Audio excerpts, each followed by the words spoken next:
Good afternoon and welcome. My name is Steve Jewell with CommunityGiving, and we're really very grateful for you to spend some time with us today as we talk about a very important topic, equity in housing and home ownership. This is part of our Community Connections webinar series that we started at CommunityGiving once the pandemic started way back in March. As we were mentioning to our speakers beforehand, we really had not done webinars up until this point, but we really felt it was a way we could promote community dialogue, but also as a way to stay in touch. There's a lot going on in all of our communities right now, and really we as community foundations serving a variety of different communities are here to serve as a resource and provide support any way we can. And again, we greatly appreciate you spending the time with us as we talk about this very important topic about equity in housing and home ownership. As we go through the webinar today, at the bottom of your screen is Q&A, so please feel free to ask whatever questions you have. We will have a time for questions at the end, but if you have questions as you're thinking about them, type them in, and if one of the speakers has time, they also might type a response, but we also have time at the end of the webinar. And we really want to ensure that everybody can have access to this, so we will be recording it, and the recording will be available after today's session. I want to turn it over then to Carl Samp, who's Executive Director of the Brainerd Lakes Area Community Foundation, and he will talk about this topic and the panel and do our first introduction. So, Carl. Thank you, Steve, and thank you everyone for joining us on this beautiful day. So appreciate you giving an hour for this important topic. I also want to thank our three presenters for being a part and sharing their expertise on the topic. So it's my pleasure to introduce an old friend, Warren Hanson. We go way back to my days at the Initiative Foundation in the early 2000s. So good to connect with you again, Warren. Warren is the president and CEO, as well as the founder of Greater Minnesota Housing Fund and Minnesota Equity Fund. Warren leads the executive team and works closely with state and local governments, philanthropy, investors, and community leaders to assemble resources and design strategies to meet affordable housing needs in Minnesota. Warren brings over 35 years of development finance experience to GMHF. He was previously Director of Riverfront and Neighborhood Development for the City of St. Paul and was Economic Development Director of West Bank Community Development Corporation. Warren is a co-founder of Community Reinvestment Fund USA, and Warren has a Master of Science degree in City and Regional Planning from the Pratt Institute in New York. Warren, thanks for being with us, and we appreciate your taking that time. Well, greetings, everybody, and thank you, Carl. I am now going to attempt to share my screen, and hopefully you can see it right now. Little feedback, Carl, can you see? Can this be seen? Yep, it's perfect. Okay. You sound great, thanks. And this is just the title slide. As the introductions said, this is a very timely topic. I just mentioned that I was on a call yesterday with Lieutenant Governor Peggy Flanagan about racial equity throughout the state and the agenda that the administration has to advance racial equity. And it was very insightful on the part of all the attendees, a meeting similar to one like this. So here we are again today talking about this topic. Now that didn't advance. There we go. Just for your benefit, those of you that are not familiar with Greater Minnesota Housing Fund, we're a community development financial institution, and we've been around since 1996. We provide financing for affordable housing in all 80 counties of Greater Minnesota, as well as the 7-county metro area. And we've done quite a bit, as you can see on the slide. The map really tells the story of where we have financed various really great affordable housing projects, of everything from workforce housing to housing for the homeless, in single-family homes and multifamily rental. And this is just a little diagram of the kind of programs that we offer, both lending and grant making. as well as investing equity in naturally occurring affordable housing and LIHTC projects or low-income housing tax credit developments.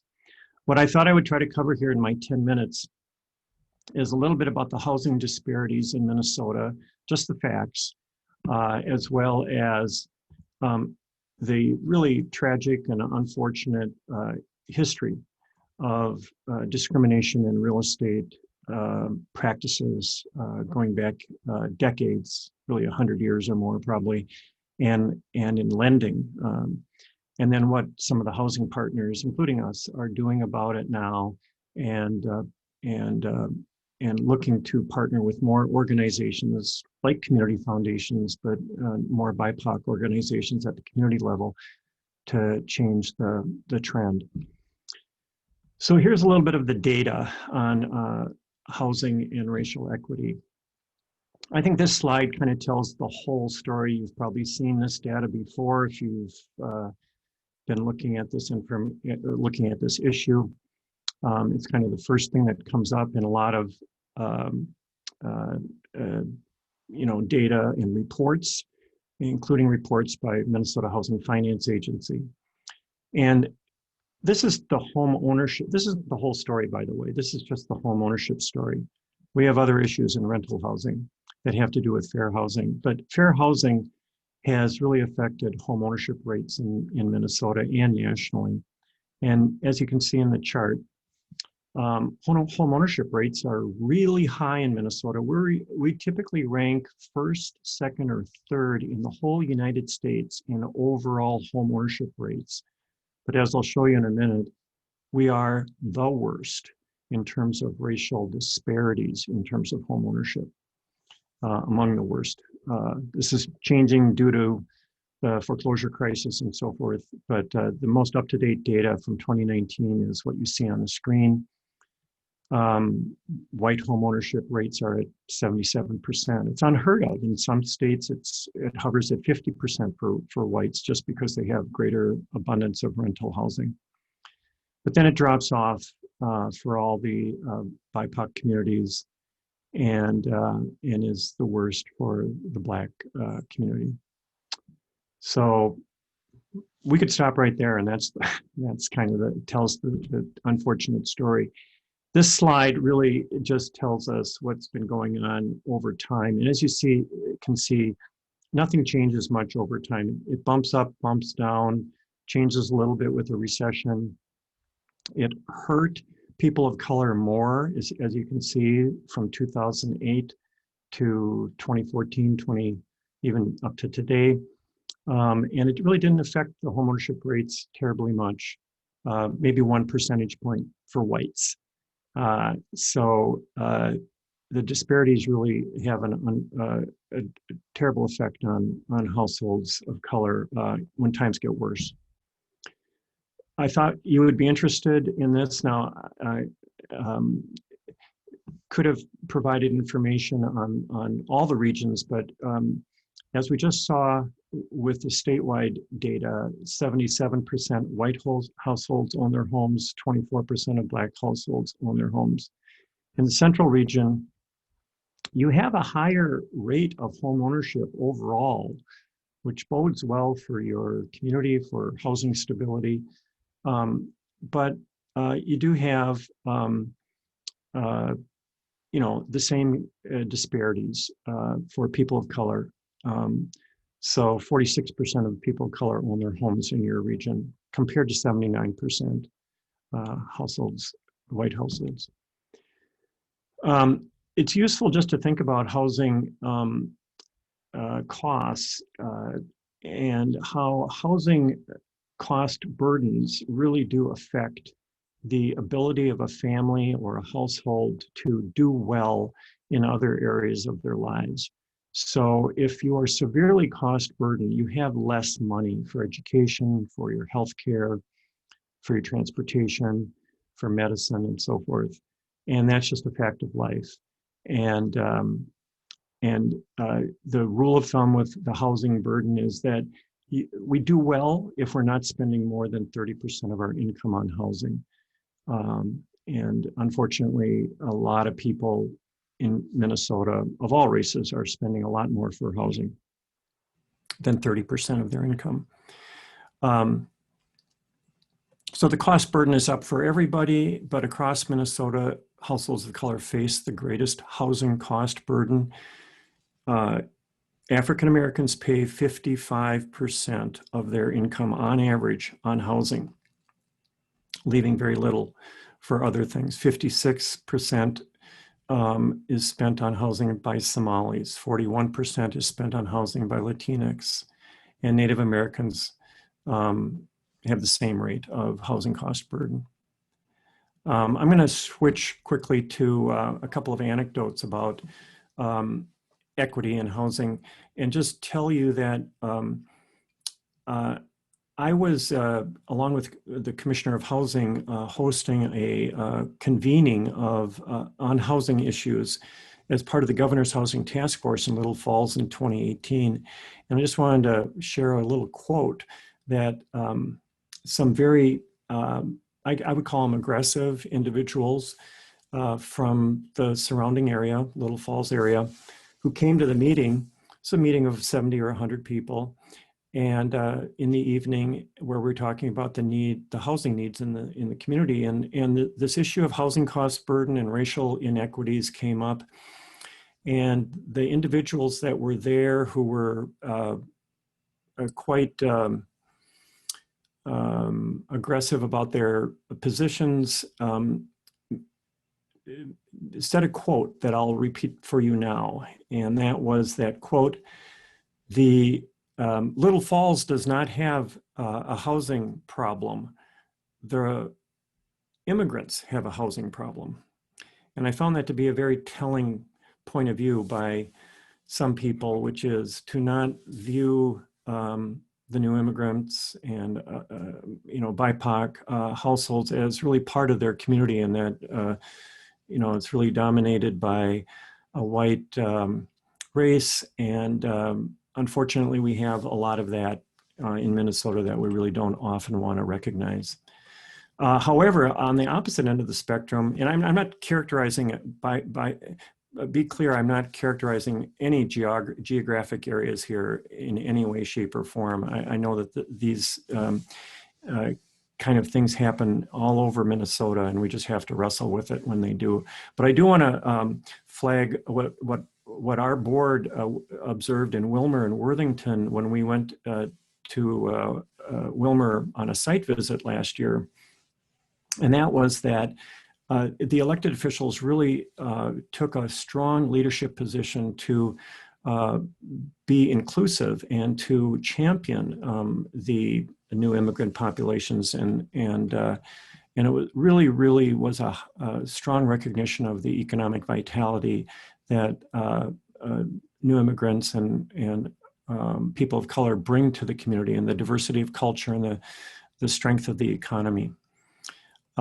So let me just real quickly switch to the discrimination in real estate and banking. Redlining and racial covenants were a fact of life, and there still can be seen and found in deeds that you have on your homes, perhaps. If you can dig that out of your drawers or file cabinets at home, you might see language like this in your deed. This is, the top one here is a deed restriction from Joanne Johnson, who is a board member on the Greater Minnesota Housing Fund Board. She lives in Pequot Lakes. When they bought their home, the deed had this restriction on it, which said, highlighted there, no person other than Caucasian race shall be permitted to occupy the premises. And the similar one for Hennepin County below. So these were very, very unfortunate and legal at one point in time. They became illegal. Well, they were ruled unconstitutional in 1948 by the Supreme Court, but they were not made illegal. They were not made illegal until 1968. I think the good news is, although I'm not sure this was perfectly enforced, but Minnesota made it illegal to put discriminatory covenants on deeds in 1953. The map on the right is a redlining map that comes from Duluth from back in the day, and all the areas in pink were restricted so that no person who was not a Caucasian could buy or get a mortgage in those areas. So the takeaway here is that BIPOC families have not been able to take a fair advantage of housing and real estate in the last 2 generations, maybe 3 generations by this point, and have been denied fair access to asset building for generations, multiple generations, and have been, and as a result, are disadvantaged.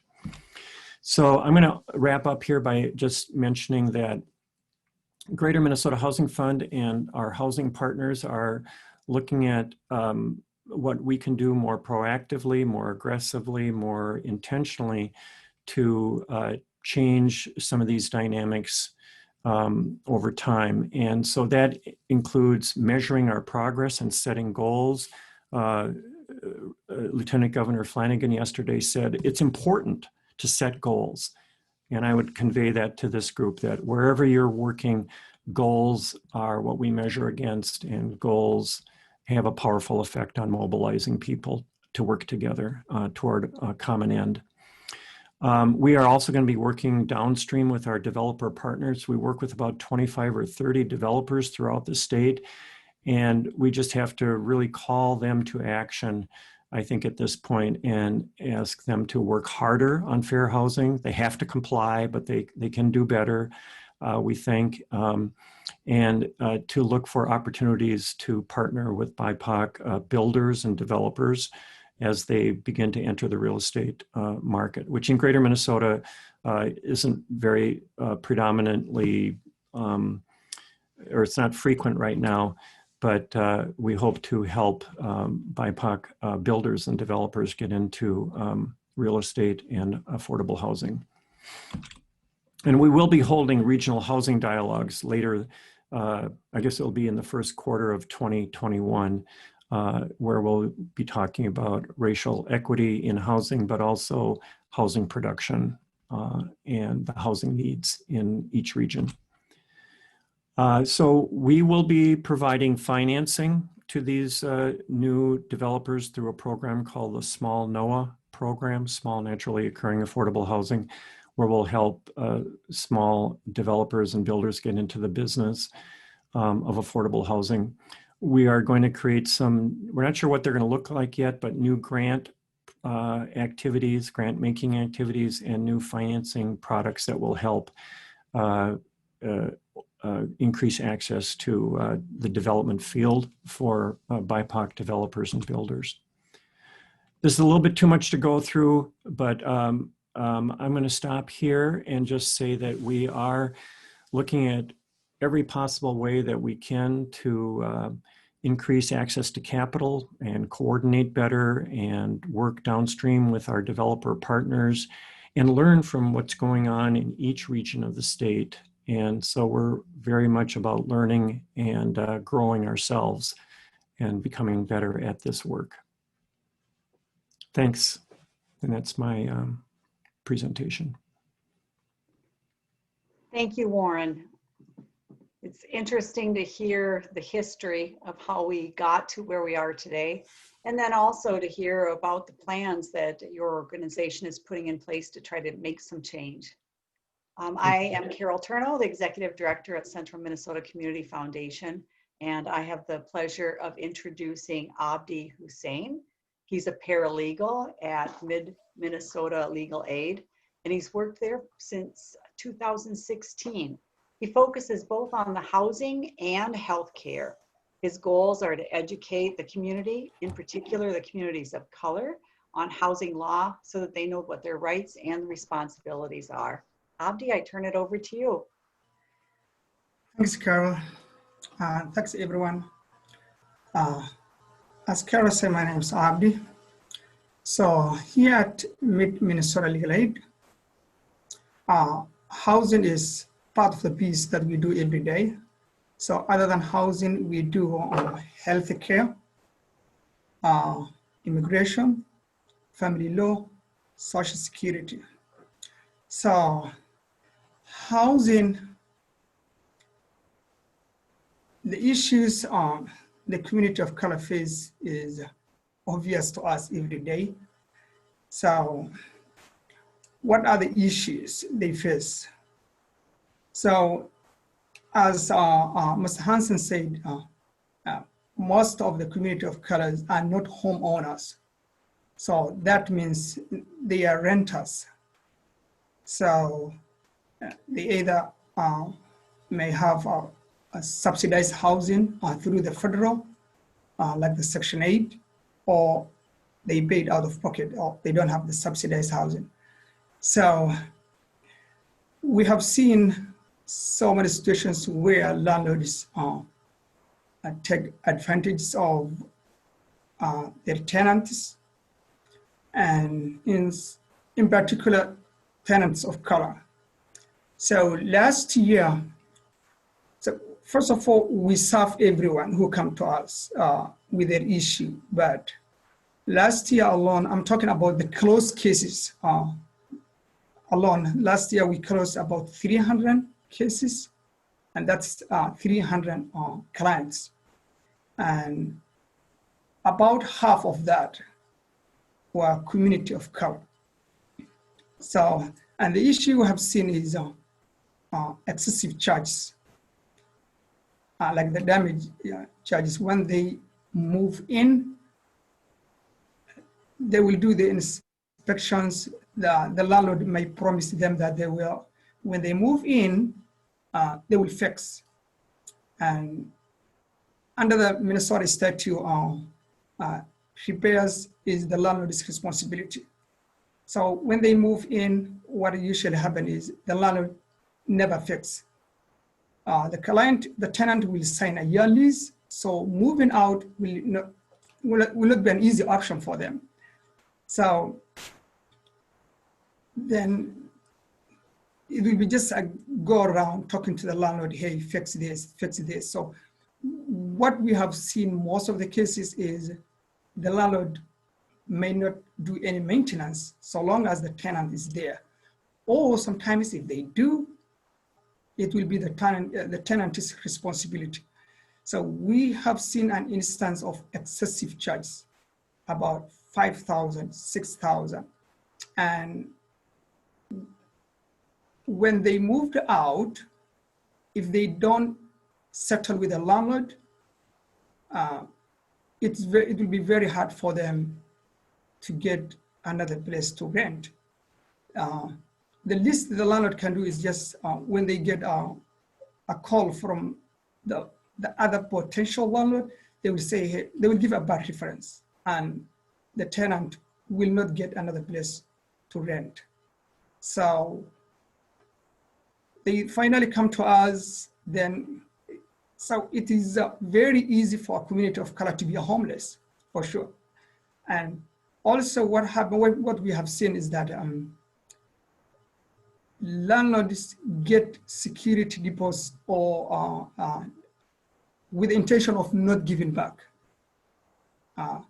Minnesota statute states that when the tenant moves out, if they give like a forwarding address, they should hear from the landlord within 21 days, either get their entire security deposit or get at least a letter stating that what's going to happen to their security deposit.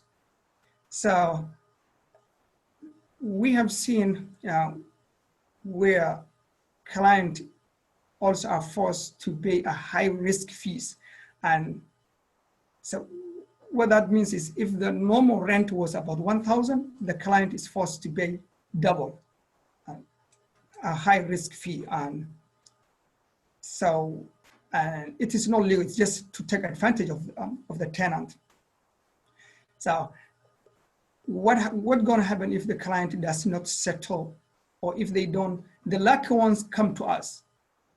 So there are so many reasons client may not ask for legal help and will do whatever the landlord would say. Number one is fear of being homeless. The landlord will say, hey, if you don't pay, I will put this in your record, then you'll never get another place to rent. So in fear of that, they will pay whatever the landlord says. And the other thing we have also seen is that if someone has got some sort of subsidized housing, the Section 8 has got a policy that for one to get assistance from the HRA, they should be in good standing with their landlord. So some landlord will say, hey, if you don't pay these charges, even they will not give the tenant a fair chance to argue. We will forward this to the HRA, say, hey, this client or tenant refused to pay these charges. So some tenant then end up paying this excessive charge in fear of losing their HRA or their Section 8 assistance.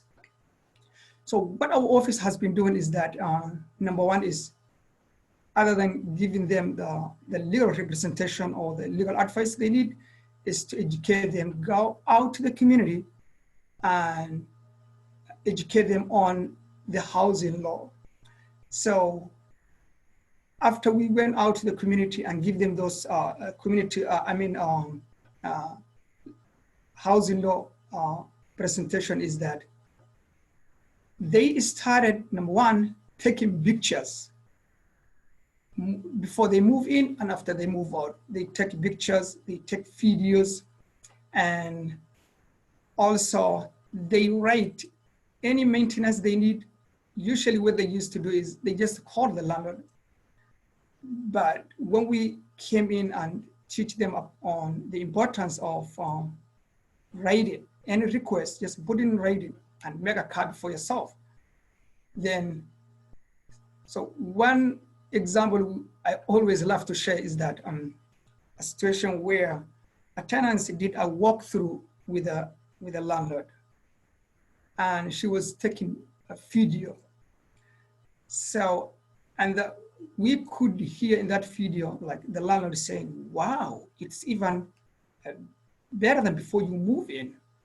So what happened is that after she moved out, she got, she didn't get her security deposit back, but she got a $1,200 charge. And she came to us, and when we intervened, and after only we shared with that clip, the landlord was more than willing not to go to court, and he gave that security deposit back. So all the pictures, oftentimes the pictures and the video tell a different story than what the landlord is alleging. So community of color, in particular the central Minnesota, that's where I usually work and I focus. Community face unfair challenge from the landlord. And so we have seen a situation where a client paid the application fee and everything, and they pass only to be denied for unknown reasons. And they give out notice to move out from where they are, and they can't go back and renew the lease because they already given out the 2 months or whatever month notice they were supposed to give out, and the place they were moving to is declined, is denied, and we don't know. And the other also problem we have seen is that the prices of the housing is hiking, is going up. And so that's that. Home ownership for a community of color, I think I have to thank Mr. Hanson for sharing his presentation. So community of color, it's very hard for them to own a home, and they are paying very high amount of their wages to landlords. So what I have seen is here in our office where we have seen few cases of home ownership issue. So, and where someone from the community of color bought a home, And when they are about to move, they are not welcome in their neighborhood.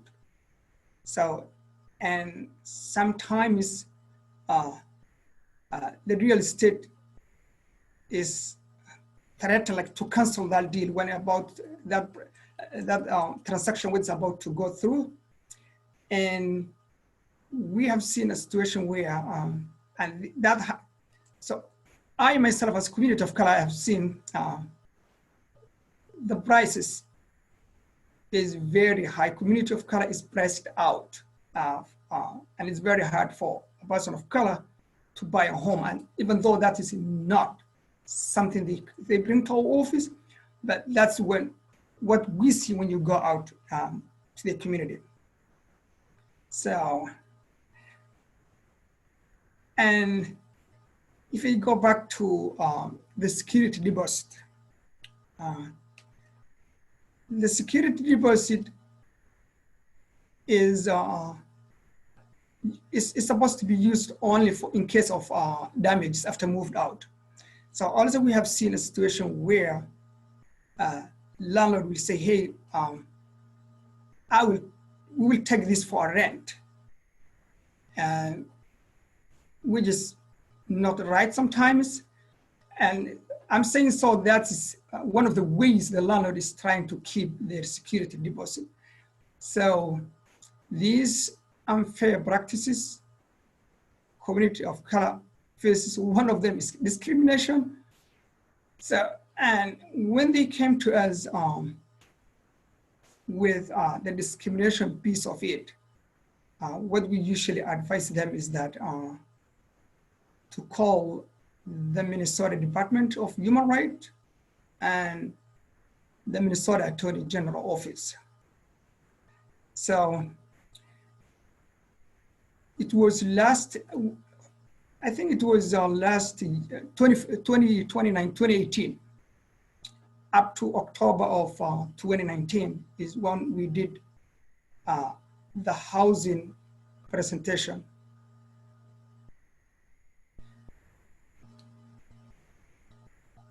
So up to that, we really love the cases we receive from our potential clients. Why I'm saying so, they come to us well, they are fully prepared. They take pictures, they clean the house, they have all the correspondence between them and the landlord. So they came to you well, they're fully prepared. And even if you eventually go to court, it's the case you can win.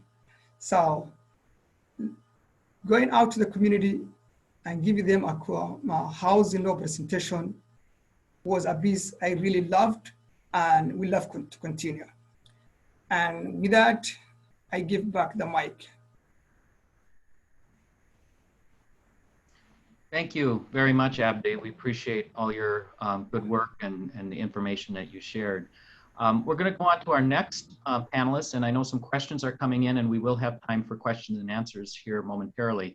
But I'd like to now move to and introduce Lisa Marvin, CEO of Essence Property Management. She is a licensed real estate broker, certified fair housing specialist, and served as the 2015 chair of the board of the Minnesota Multi-Housing Association. She also has been the chair of the Central Minnesota Multi-Housing Association chapter, a qualified neutral mediator in Minnesota under Rule T114, a board member of the St. Stephen Planning Commission, and Anna Marie's here in St. Cloud. Also, she's a hearing officer for local HRAs and the housing chair for Create Community. And for the past 30 years, Lisa's been active in the multi-housing industry, overseeing sites throughout Minnesota. She's involved in the MHA, Minnesota Housing Association Legislative Committee, local ordinance and laws, and is a spokesperson for the Central Minnesota region. So please join me in welcoming Lisa Marvin. Thanks, everybody. Can you hear me okay? Yeah. All right. So a couple things that Warren covered, I won't have to cover. So good job, Warren. That's awesome. And thank you, Abdi. I'm going to give you some statistics about local right here in Stearns County. Although I do housing, I provide housing in 38 cities in Minnesota. I pulled some statistics from both of the HRAs here locally, Stearns and HRA, and I wanted to share that with you. So first, it's important to understand that the average income is $18,005 for a voucher holder. This was in 2019. And 77% of the voucher holders are female head of households for St. Cloud. 84% are female head of households for Stearns County. 80% of vouchers from St. Cloud are used actually in the city of St. Cloud, 9% in Wright County, 8% in Sherburne County, and 3% in Benton County. The average HAP payment is $501. So for those of you that are familiar with that, that means that the portion paid by HUD is $501.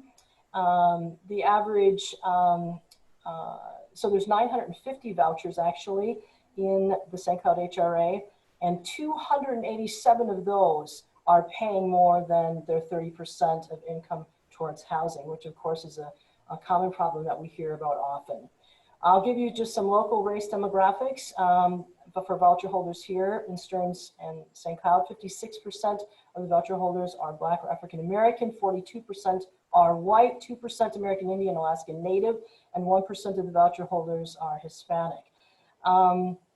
In 2019, 70% were eligible citizens, with 19% being eligible non-citizens. So when I am asked to either sit on a panel or talk about equity in housing and really barriers in housing, of course, is what we run into and deal with that challenge a lot. The first thing that comes to everyone's mind is we need more affordable housing. The challenge with that, of course, is when I talk to people about, well, what does that mean? What does that look like to you? What is affordable? And I hear, well, we need rent at $200, which many of you, like myself, that have done affordable deals, multi-layered subsidized deals, homeless deals, it's very difficult to find housing at that rate, right? So that's, first, it's important always to define what is affordable. What is the group, the county, the geographic region looking at when they talk about what that means for affordability. I think that in 2015, the Supreme Court, of course, added disparate impact under the Fair Housing Act. And so how did that impact us in the industry? Well, it changed an incredible amount of what we would call screening criteria in our industry. So is someone that is applying a good financial risk to take, right? And so that we look at areas of rental history, we look at areas of credit history, public records, backgrounds, and so forth when we make that decision. So in 2015, it changed because they were able to show without a doubt that there are significant issues within the court systems. I teach a class called Implicit Bias, and we really dive into, I mean, from exact criminal cases to the Caucasian getting a completely different sentence than the person of color, and sometimes even the Caucasian having worse of a background. So we have significant problems. And of course, then, when you're looking at housing, this is a barrier, a larger one than people understood. I think that what some of the larger groups in Minnesota have tried to do that do the most affordable housing have tried to say, how will this impact us by changing our criteria? So the first thing we did was look at, is this really a risk? Is this a risk to other residents? So how long ago did it happen? What's happened since? What was the degree of it? Was violence, did violence occur, and so forth? So all of those things are incredibly important. But then we really need to fine tune, and what some are tracking is, when we changed this screening criteria, did it in fact put our properties at risk, or did it in fact not? And the challenge with that, of course, is these things take time, and we need people to track it and so forth. So I know that some are, which is incredible. I know that in teaching fair housing, we're really asking owners and managers to be going back every quarter and look at everyone that got approved, everyone that got approved with exception, which Abdi kind of touched on a little bit about higher security deposit or guarantor of lease, or how many got denied. And when you go back and do that check, was there any flags internally? Because in order to fix the problem as owners and managers, we need to fix the problem internally, and which is going to be very important. So that is being done by some. You know, when Abdi shared stories, that always makes me incredibly sad when I hear of challenges I love if somebody comes in to film their move-in, I'm like, high five, good job, right? And film that move out, because that's just incredible. And of course, we do pictures on all of that because we want to be fair. And our opinion has always been about, did you attempt to put it back into the condition and clean? Great. And it's not nickel and dime people. Let's make it count, and let's truly understand reasonable wear and tear, or normal wear and tear. And so when I teach, and when many of us teach in the industry on fair housing, we really are hammering on this issue. You know, how old is the fridge before you charge someone? How old is the carpet? How old, you know, so all of these ideas to help small owners and managers and so forth of large ownerships to go back and look at policies and procedures. So I think that we're seeing some positive impact on barriers being overcome. And when I say some, it means that at least entities and groups and companies went back and looked and changed and tweaked and understood what really is a risk. You know, we're held accountable in many of the cities we live in to provide quality and safe housing to the best of our ability. And for those of you who have done housing, that's not always simple. I've been doing this for 30 years and it's not always simple. But it goes back to also, for those of us, I do some homeless housing. I have a homeless youth and homeless family building.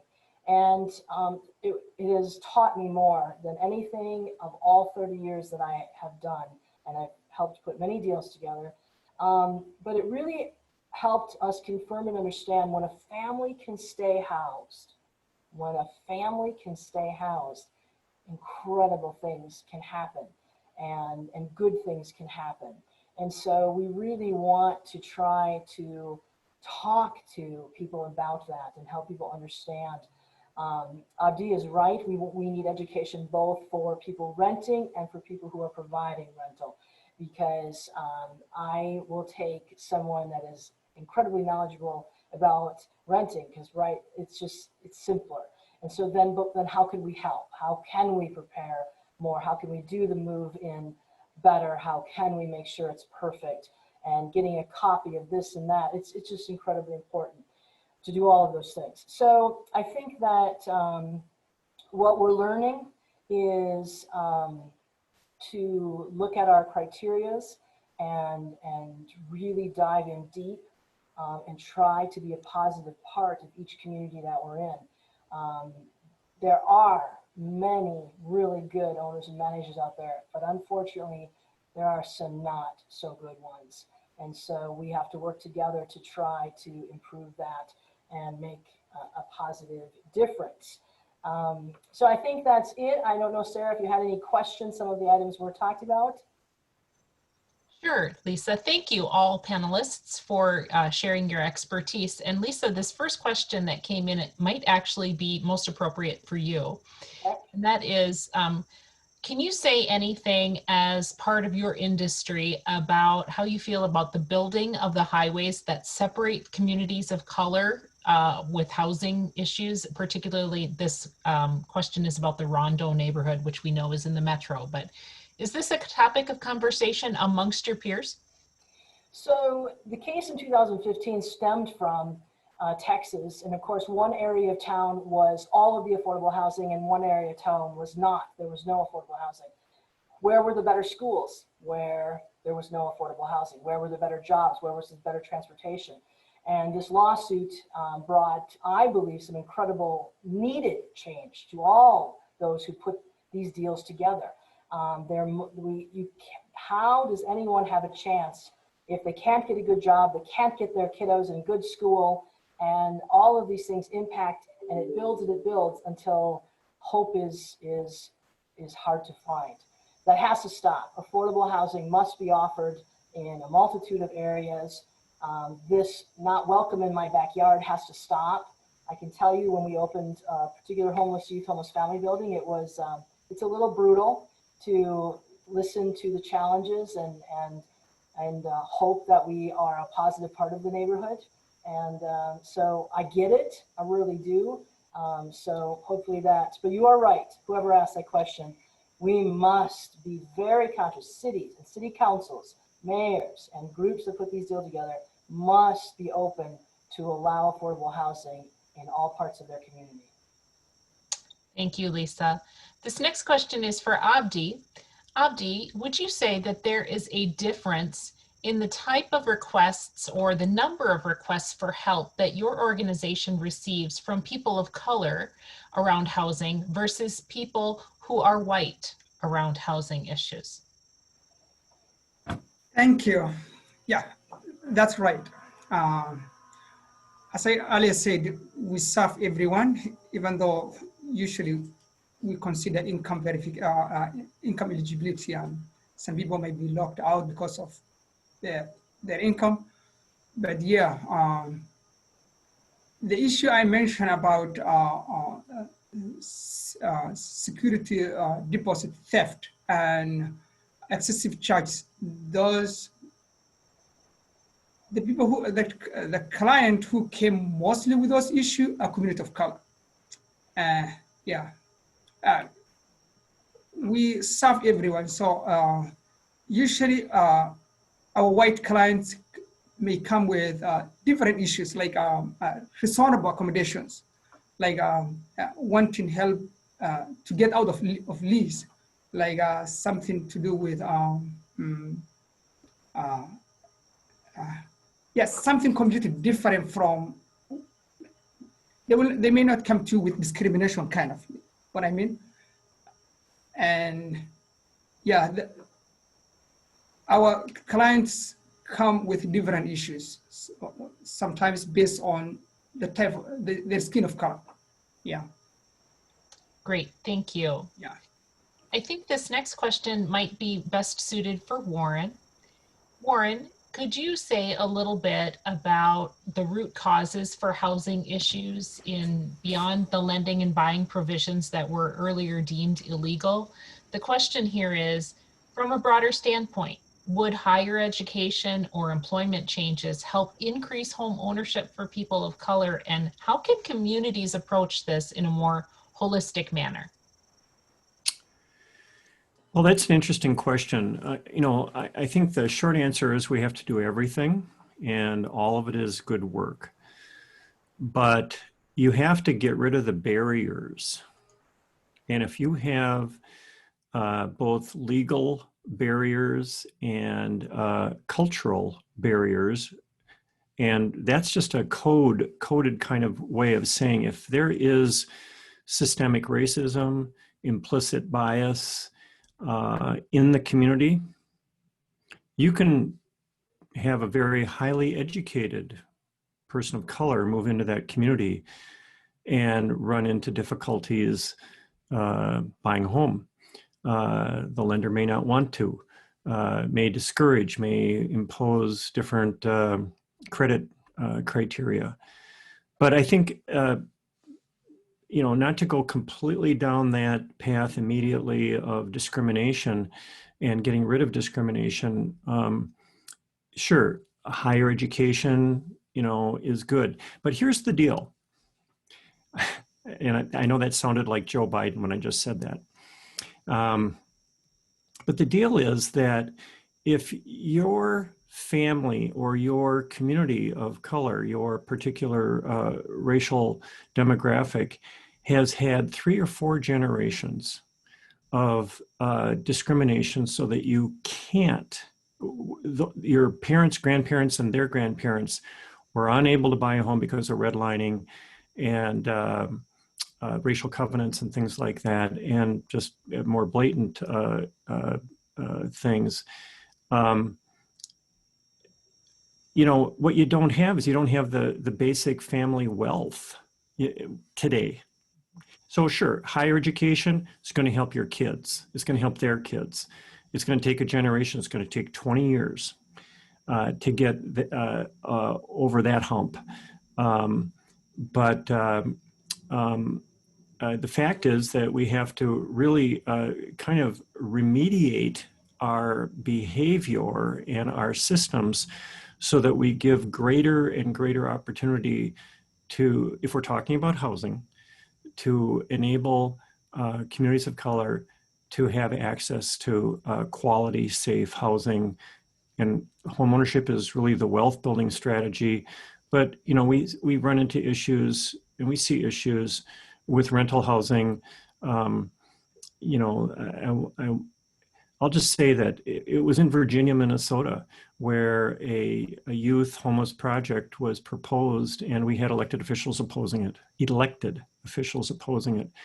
So, we have to deal with those barriers. Now, that was settled with the threat of a lawsuit, because what was being the oppositional kind of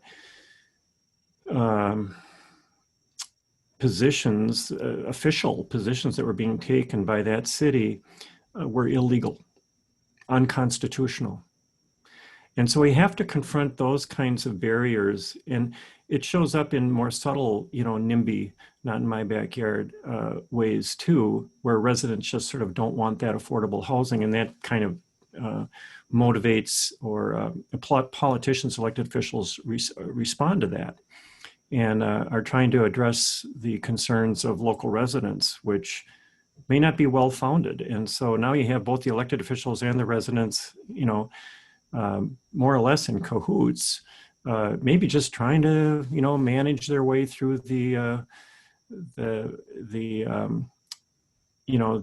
political environment, and keep their relationships together.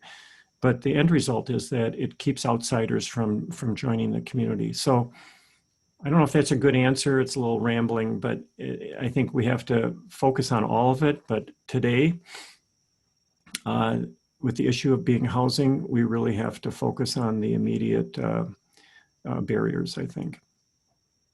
Well, thank you again to all of our panelists. We have a number of questions coming in, and unfortunately, I don't think we're going to have time to get to most of them. So I would encourage you as participants to reach out to one of our experts to ask your follow-up question if you didn't get a chance to have it asked or answered during our session. So at this time, I'd like to turn it back over to my colleague, Holly Witt, with the Alexandria Area Community Foundation. Holly? Thank you, Sarah. So what I'd like to do is just give you a little update on the response funds that our communities have. And just to say that we are in the process right now of transitioning and broadening our guidelines from just response into recovery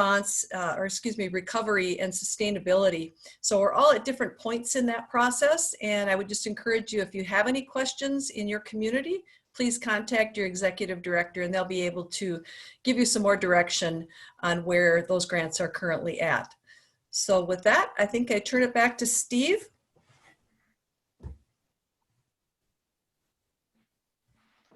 Great, thanks, Holly.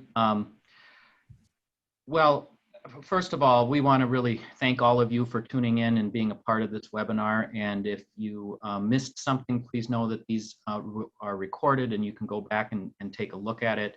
And but I want to start with really thanking Warren and Abdi and Lisa for taking time out of their day. They don't get compensated for this at all, and they all are very willing to come on and be a part of this conversation. It's a big topic.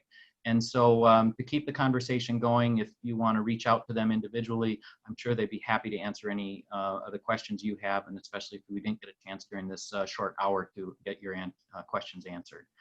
We're going to continue the webinars 2 weeks from today. We're going to be talking about equity in healthcare access, another very, very important topic as we explore the impact of race and what's happening and what's going on in our communities. So we invite you to come back and be a part of that conversation. And if you happen to miss any of the webinars, as I mentioned, you can find all of those listed and with the recordings at communitygiving.org/CommunityConnections. Also, next week, even though if you happen to be a nonprofit or connected to a nonprofit, next week's we are having a webinar that's a little different than Community Connections. It's more focused on how do we support nonprofits in their infrastructure and in particular in their development efforts in a very difficult time like COVID. And we'll be talking about charitable gift annuities and why in a low interest rate environment, they're very attractive to potential donors and can provide much needed support to the nonprofits. So join us next week. That will be at noon next week if you are able to join us. And then the following week, we'll be back with Community Connections at 2 o'clock with equity and healthcare access. We always appreciate your insights and ideas and the feedback. You can email us at info@communitygiving.org. And again, all of our resources that we've been collecting throughout this process are available at our Idea Center. That's ideacenter.communitygiving.org. Lots of great resources as we all look at ourselves and try to do a better job in being a supporter of those, especially who've experienced racism in our communities. And our mission overall in all the communities we serve is to engage people, connect resources, and build community. And we can't build healthy communities when we know that there's definitely people in our communities that aren't being treated the same way. And so this is a very important topic for us that we will continue to offer opportunities to discuss, opportunities for us to all look internally as well as externally and how we can do a better job. Thanks so much for joining us. And again, we hope to see you back for the important conversation on equity and healthcare access in 2 weeks. Have a good day.